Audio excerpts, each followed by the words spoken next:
Well, so many of my uh,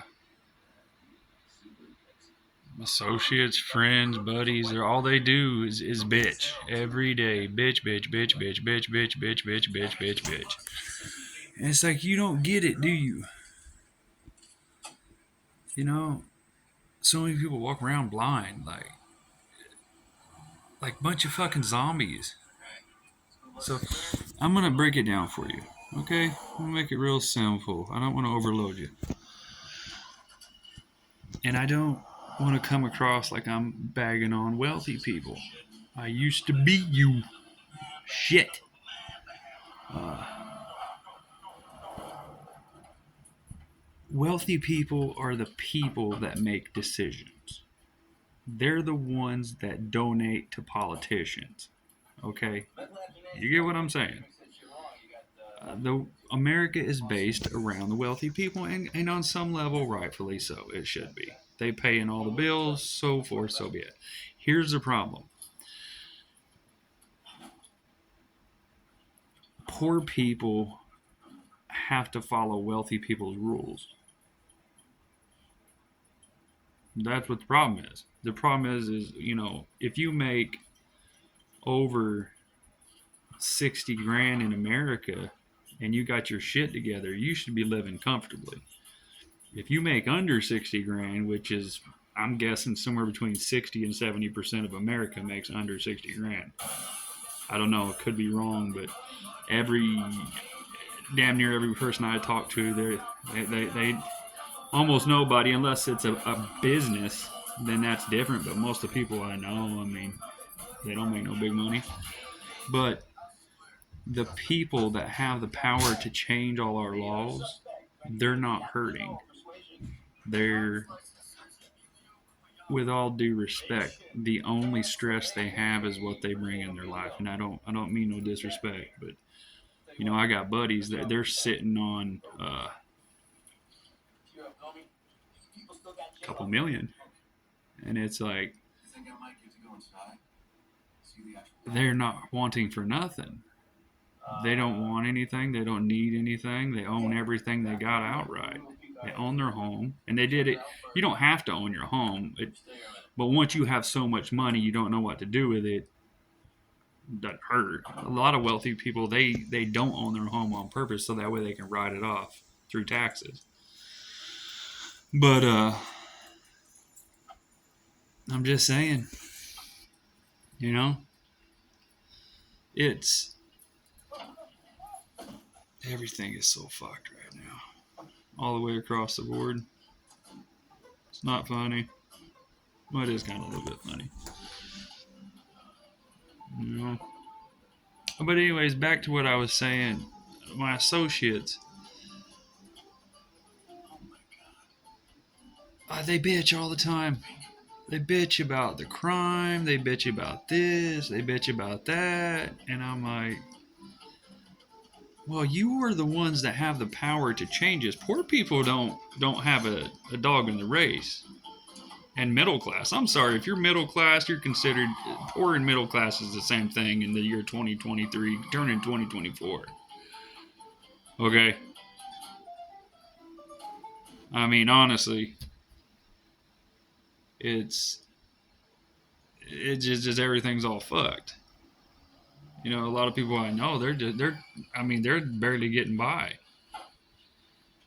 Only and I mean this, only the smartest people in America and the most privileged are doing good right now. Meaning, if you didn't get money passed down, or you weren't born into a wealthy family, like, you don't need to be wealthy as long as you're born into a wealthy family, because then most wealthy people stick together. Like, wealthy families, if you see a wealthy ass family, there's not a lot of outsiders in there, especially in family owned, family run businesses. And if it is, they're just secondary employees. But that's why wealthy people are wealthy. They work together. That's something kind of poor people never were taught. You know, I grew up watching the people on my street argue and fight and claw at each other. And it's like, what are you guys doing? That's not how the wealthy people do it. See, I look up to wealthy people, and I always will, because they got it. I don't care if they got it inherited. I don't care if they got lucky, won the lottery. I don't care if they were born into it. They got it. I'm going to look up to them and hopefully have my happy ass back there again one day. So it's, I got several buddies that are always bitching, talking shit about wealthy. Well, whatever, wealthy people, rich people, they don't do this, they don't do that. It's like, dude, are they fucking bothering you? Then don't give them no shit. Unless they're being a prick or acting like an asshole, don't envy them. Wish them well. Be like, I'm fucking happy for you, dude. There's such a divide in this country between wealthy, middle class, poor. And like I said earlier, I consider poor and middle class the same thing. So, middle class people, they have stuff, but they're so in debt. It's not funny. It's not even a joke. So, might as well same as poor. But I have associates that they despise wealthy people.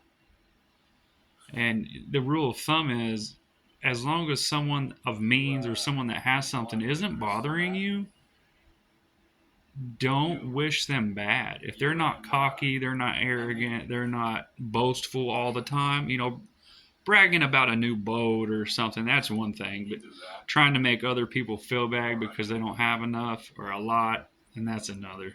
Those are the kind of wealthy people you probably need to look down on, because they're looking down on you. But also, I have friends that they're just fucking loaded right now. And they, rightfully so, they were smart enough to... They just were smart enough. I don't really want to say what they were smart enough for, but, they didn't ass off a lot. They didn't party. They didn't, their mom and dads, when these people I'm talking about, when they popped out of their mama, their dad was like, oh, hell fuck no. You're going to school. You're going to do this. You're going to do that. You're not going to go out fucking partying and acting and hooting and hollering. Here's a question, and I'm not saying the once in a while it doesn't happen, but how many times do you see wealthy people severely depressed or in trouble all the time? You don't. Because poverty keeps people that way. When people are broke and they're depressed and they're sad, they do drugs to make up for it, because they know they're never going to leave poverty. They know they fucked their life some way. They're never getting out of poverty.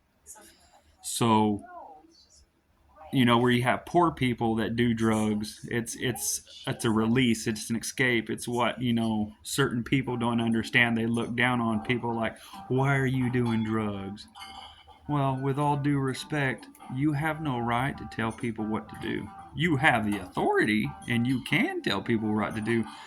But in the future, you'll look back on this and be like, hey, we fucked up a lot back then, guys. Think about it.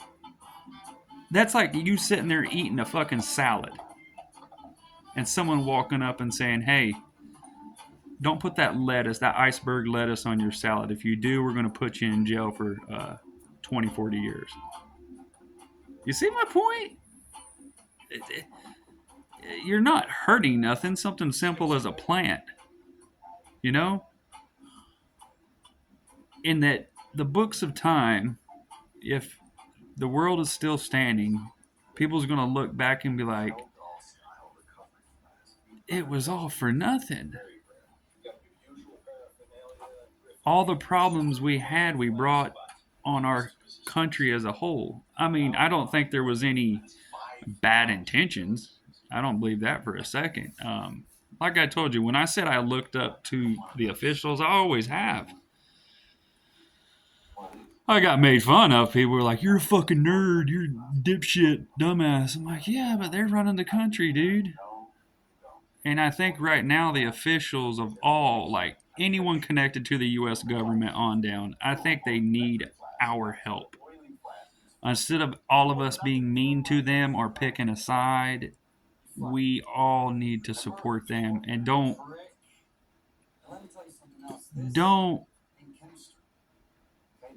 fight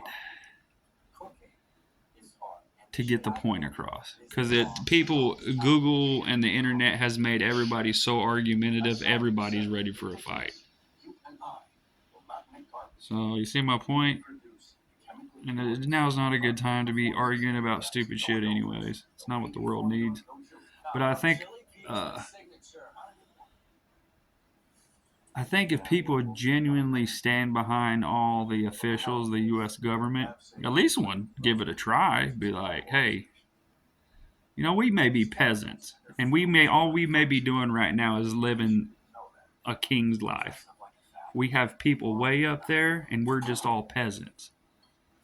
And we follow their rules, whatever. We let it happen, and we haven't done anything about it. You see what I'm saying? Not to mention the fact there's not much you can do. The only ones with the power is the people with money. And, I'm talking under the U.S. government. Anyone with money, they're the true bosses of America. You're being an idiot if you didn't realize that. Because when all those well-off, well-to-do people get together and they say, hey, we think this is what's best for the world because it's what they say. People listen. Back in the day when I was balling, like when I used to wipe my ass with hundreds, it got real quiet when I talked. Like real fucking quiet. I'm like, well, damn. So anyone that says wealth doesn't buy you power, they're full of shit. So I get it. Believe me.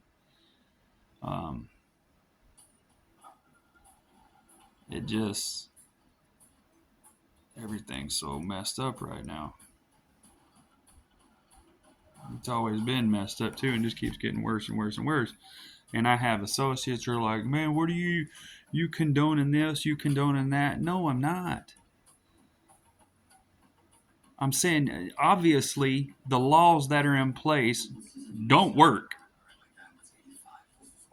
Kiss my ass. Okay?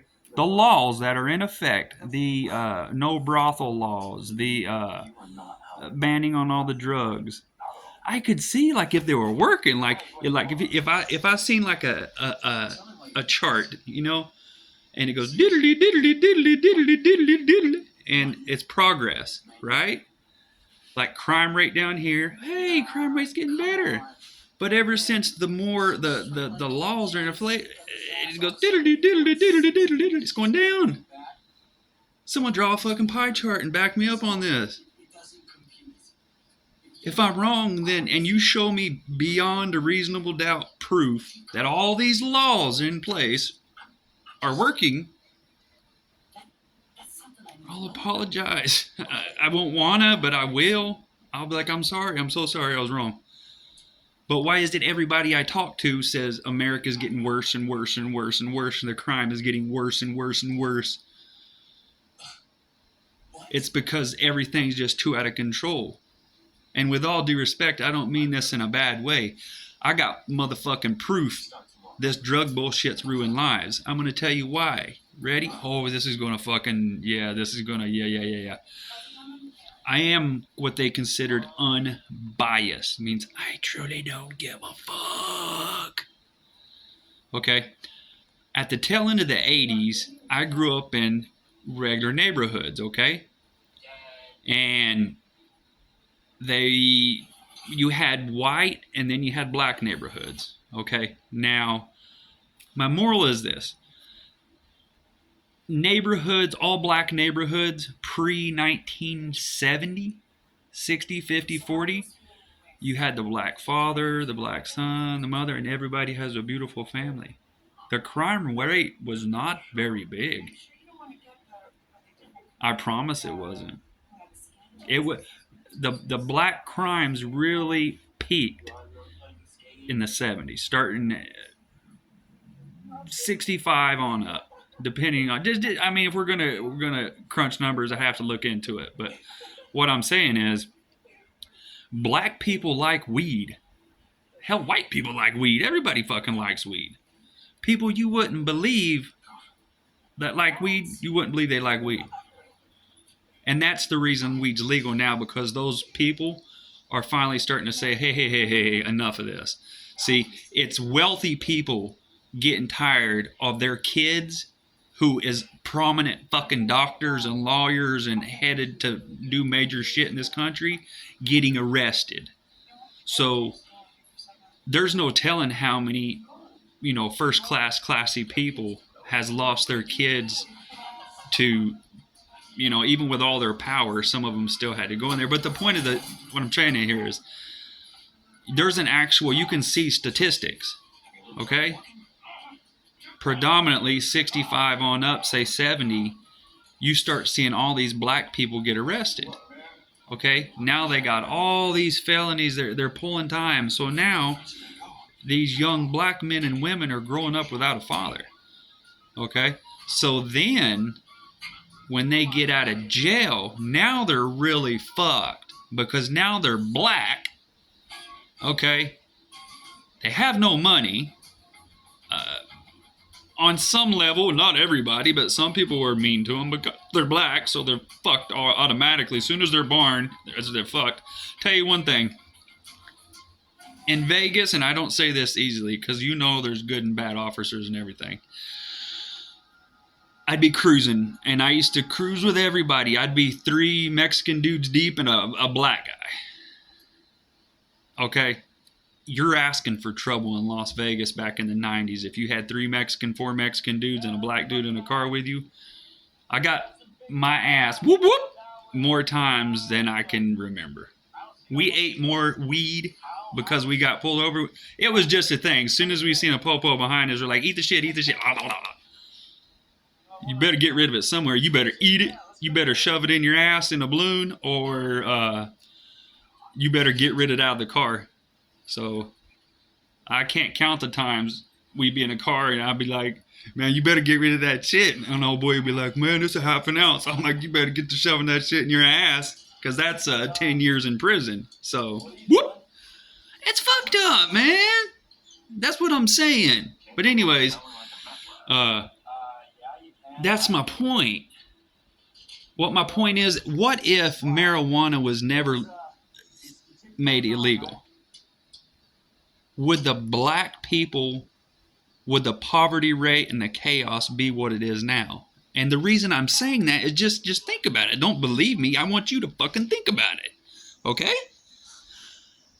Look at the year 1900 and then fast forward. Go to 1960 and look at pictures of black neighborhoods. Okay? Just hear me out. At least just hear me out. They're real, you got pretty families playing fucking ball. You got the black mom, the black dad, the black kids there. Then go fast forward to 1975, 1980, and then you start seeing all the decay of society. It's because 60% of those black people, I mean, I hate to say it, and then you throw on top of that black people that were just denied. I'm not jumping on like the whole whoop-de-whoop, racism train here, but it's the truth. It's a truth America and we all as humans need to accept. I've met some very, very racist people. I mean, outside of the racism, they were good folks. It's just like, how would you like that if that happened to you, man? Like, I could see, like, if a race did something to you, then maybe you would have the right. But I'm talking people it's just stuff they've learned off of TV and their dad and their grandpa, and it's racism passed down. And it's all for nothing. All that hate and all that energy used to hate another race, when it was all for nothing. And I think Hollywood played a major part in it. People see these movies of this, and then it trickles over to the prison. I got associates that in Vegas, they will not talk to another race on both sides. They won't have no part of it, especially if that person's from a prison. Because once they go to prison, there's a code you can't break. Like, you know, the whites hang with the whites, the Spanish hang with the Spanish, the blacks hang with the blacks, so on and so forth. But it's all for nothing. They don't realize if everybody worked together, but that's a whole nother story. Anyways. That's another story for another day. But the point is what I'm saying is all this chaos and all these fatherless kids that grew up in these rougher areas, it all started because their dad or their mom got popped with an ounce of marijuana. And that was the beginning of a rough ride. And I think that the criminalization of marijuana was the decline of this country. Because say you have a family of 5. You have a father, a mother, and 3 children. Okay? You arrest the father, a black man, on charges of marijuana. And back in the day, your ass used to go to prison for marijuana, jail, prison, and you got hit with a felony. I'm not lying. Like back in Las Vegas, I think it was a felony if you were caught with a seed. Like seriously, one time I had a Corvette and it's doing something. Like the charcoal filter was messed up on it, so I had one of my people, I was like, swap that out, whatever, whoop-de-woo. And pulled the car in there, and he's like, dude, you need to knock that shit off, because I was breaking up some Reggie back in the day. It was, we called it a Reggie. But he's like, they'll confiscate the car. I guess so-and-so's son, they confiscated his brand new car over marijuana. And granted, this was back in the 90s, but still. I'm just saying, it was all for nothing. And I've done stupid shit. We've all done stupid shit. I'm not here to point fingers and talk shit and make people feel bad. I'm here to say maybe someone needs to say this stuff that doesn't have any disrespect to anybody. You know? These are just thoughts. This is the whole point of this show is for entertainment. It's just for entertainment. I mean, shit, people. What you get from it, it's no different than watching Breaking Bad or Game of Thrones. It's all the same. It's acting 101. Anyways, you know what I'm trying to say, though. It's all for nothing. But, I guess what I'm trying to say is the people that have the power to change all of this in the snap of a finger, they're not hurting. They're not doing bad. They have a bank full of money. So unless something majorly changes real soon, I don't see a lot of these laws getting changed. I see a lot of immigration where these people are going and these everything's overcrowded. I mean, there's too many people in one spot. They need to be spread out. I tell you one thing, all immigrants need to go to California. And I don't mean that like go to no. Mathematically, all immigrants, unless they have family they can stay with, go to California. What I mean by that is 70, 85 degree temperatures all year long. I mean, come on, people. Don't send these people to like Chicago and any back east state. Don't do that. You freeze your ass off. I mean, it's not cold like it used to be. It used to be bad.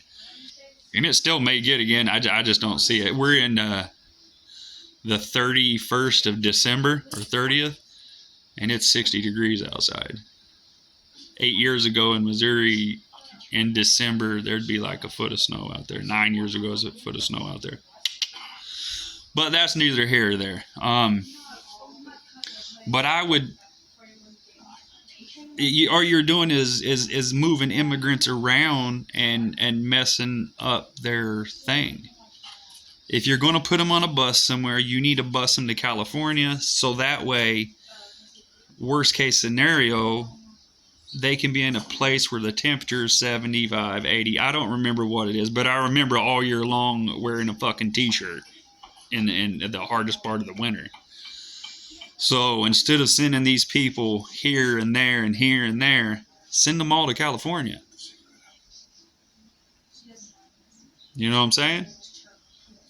I mean, in all honesty, California belongs to Mexico anyways. Now, my personal proclivities on that, I would say give it back to them under one condition. You're right. California does belong to Mexico, but there's one condition. When Mexico cleans its streets up and cleans everything up, then I'd give California back to them. But I wouldn't give shit until you clean it. That's the reason you're coming here to America, because there's chaos in all these countries. Now, granted, it's chaos in all these countries because of America's drug consumption. That's not a question. Not even a little bit. So, anyways, I know there's really smart people out there. I just think about what I'm trying to explain here. You know? Me, I don't have what I have. You see rings on me every now and then, but trust me, it's actually a catch-22. Whenever you see me with rings, that doesn't mean I'm balling. That just means I like rings. Because I have a fidgety fingers. It's from smoking cigarettes for 25 years. So I'm used to smoking a cigarette, so I put rings on them, twidgy. You know? But it doesn't mean I'm balling. Like if you see me with any kind of jewelry. So when I get doing really good, I don't wear any rings. And when I'm really, just average, I wear a ring. You know what I mean? So it doesn't really matter. But anywho.